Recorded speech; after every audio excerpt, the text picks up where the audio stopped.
Oke, kembali lagi bersama saya Rantul Sisaloho dengan NIM 3191-10322 dari kelas TI 19D4. Di video kali ini saya akan mempresentasikan jurnal ujian akhir semester saya, yaitu mata kuliah kecerdasan buatan. Jurnal yang akan saya presentasikan yaitu tentang implementasi metode backpropagation jaringan saraf tiruan dalam memprediksi pola pengunjung terhadap transaksi. Oke, langsung kita mulai saja. Implementasi metode backpropagation jaringan saraf tiruan dalam memprediksi pola pengunjung terhadap transaksi. Pendahuluan, para pedagang di pasaran yang menjual tahu dan tempe semakin meningkat. Dari peningkatan tersebut, akibatnya persaingan juga semakin meningkat, sehingga dibutuhkan strategi penjualan yang baik. Pada umumnya, sistem penjualan melihat dari jumlah pendapatan pada transaksi penjualan per hari yang dapat dijadikan sebagai tolak ukur suatu keberhasilan pedagang tersebut. Transaksi penjualan tersebut sangat dipengaruhi oleh konsumen dan pengunjung. Jumlah pengunjung dan jumlah transaksi yang dilakukan setiap harinya pasti berbeda-beda. Tetapi, jika jumlah pengunjung banyak belum menentukan jumlah transaksi, semakin prediksi sendiri sebenarnya memperkirakan data yang akan dihasilkan pada masa yang akan datang dengan menggunakan data-data yang terjadi sebelumnya. Jaringan saraf tiruan. Jaringan saraf tiruan atau JST saat ini telah berkembang dengan pesat dan telah diimplementasikan dalam berbagai bidang. Salah satu implementasi dalam bidang ekonomi adalah untuk memprediksi kebangkrutan. Prediksi kebangkrutan telah menjadi salah satu topik yang menarik, mengingat keuntungan yang diperoleh apabila dapat melakukan prediksi kebangkrutan.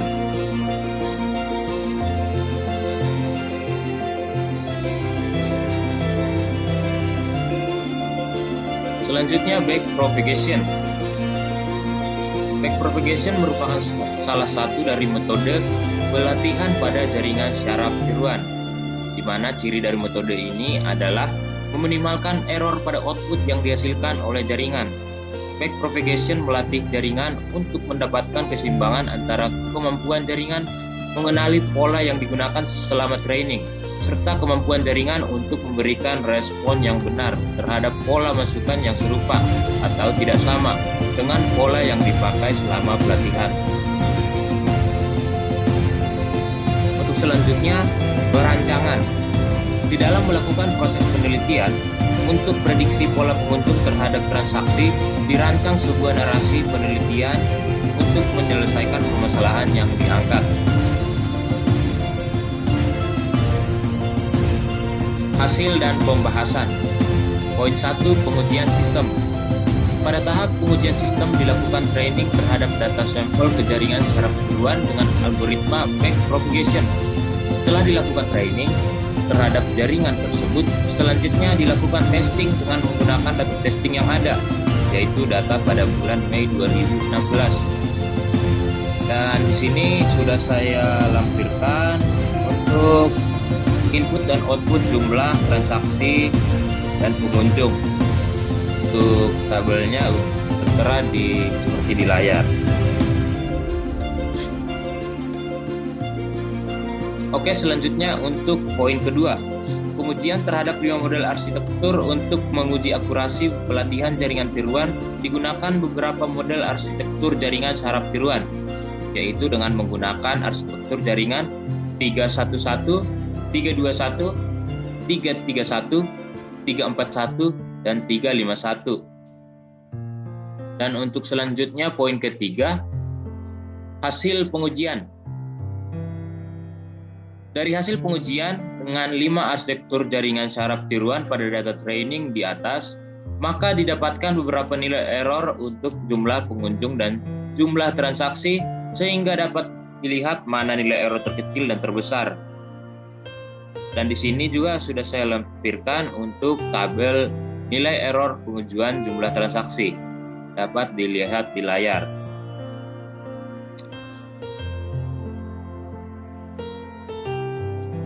Oke, Dari tabel yang saya sudah lampirkan, dapat kita lihat bahwa rata-rata error yang terkecil adalah menggunakan arsitektur jaringan 331. Jadi untuk data testing yang akan digunakan arsitektur jaringan 331. Untuk jumlah transaksi yang terlihat dari tabel 513 tersebut, nilai error terkecil adalah menggunakan arsitektur jaringan 311.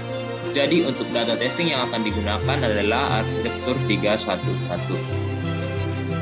Dan untuk selanjutnya, hasil pengujian data testing untuk jumlah pengunjung. Dari hasil pengujian data training untuk jumlah pengunjung, maka arsitektur yang terbaik adalah arsitektur jaringan 311. Maka untuk pengujian data testing ini menggunakan arsitektur jaringan 311. Dan di samping adalah hasil data pengujian prediksi jumlah pengunjung. Di sini sudah tertera jumlah aktual pengunjung 0,4, 0,60, 0,54, 0,10, 0,58, 0,90, dan 0,385. Untuk jumlah prediksi pengunjung 0,6006, 0,5599, 0,5505, 0,0752, 0,6915, 0,7686, 0,7054. Hasil pengujian data testing untuk jumlah transaksi.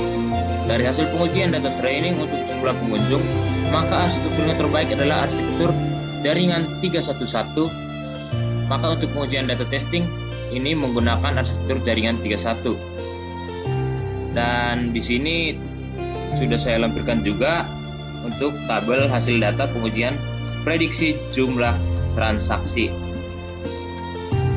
Di sini jumlah transaksi aktual 0,90, 0,46, 0,10, 0,80, 0,25, 0,52, 0,65, dan jumlah transaksi prediksinya 0,7598, 0,448, 0,2647, 0,6972, 0,2927, 0,5112, 0,7529. Untuk selanjutnya, hubungan prediksi perilaku pola pengunjung terhadap transaksi. Hubungan prediksi perilaku pola pengunjung terhadap transaksi terlihat seperti gambar yang terlampir di layar, yaitu gambar 9, grafik hubungan prediksi perilaku pola pengunjung terhadap transaksi. Dari gambar yang sudah saya lampirkan, dapat kita simpulkan bahwa jumlah pengunjung tidak menentukan banyak atau tidaknya jumlah transaksi yang terjadi. Terlihat pada nomor 2 dan 3, yaitu pada hari Selasa dan Rabu, di mana jumlah pengunjung yang diprediksi hasilnya hampir sama, tapi pada jumlah transaksi hasil prediksinya berbeda. Oke. Dan untuk selanjutnya, kesimpulan. Dapat kita simpulkan pada grafik dapat diambil kesimpulan sebagai berikut, yang menjadi poin pertamanya. Untuk nomor 1 dan nomor 7, yaitu hari Senin dan Minggu, terdapat jumlah transaksi yang tinggi dengan jumlah pengunjung yang hampir sama pada nomor 4 dengan jumlah pengunjung sedikit, tetapi transaksi terbanyak ketiga. Di hari itu minat beli pengunjung sangat tinggi.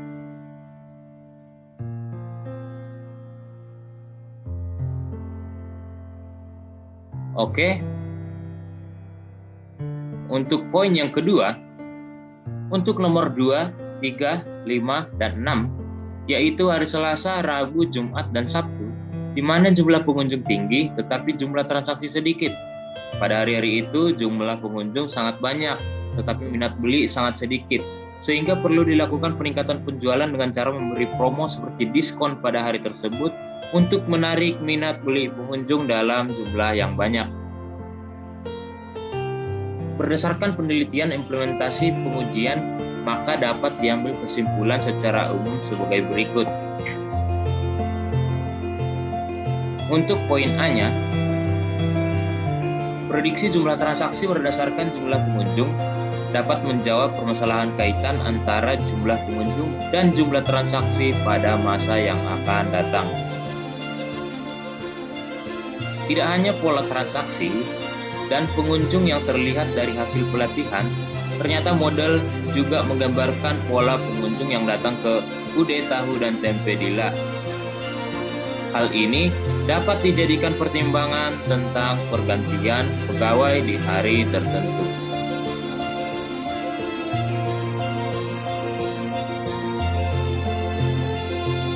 Oke,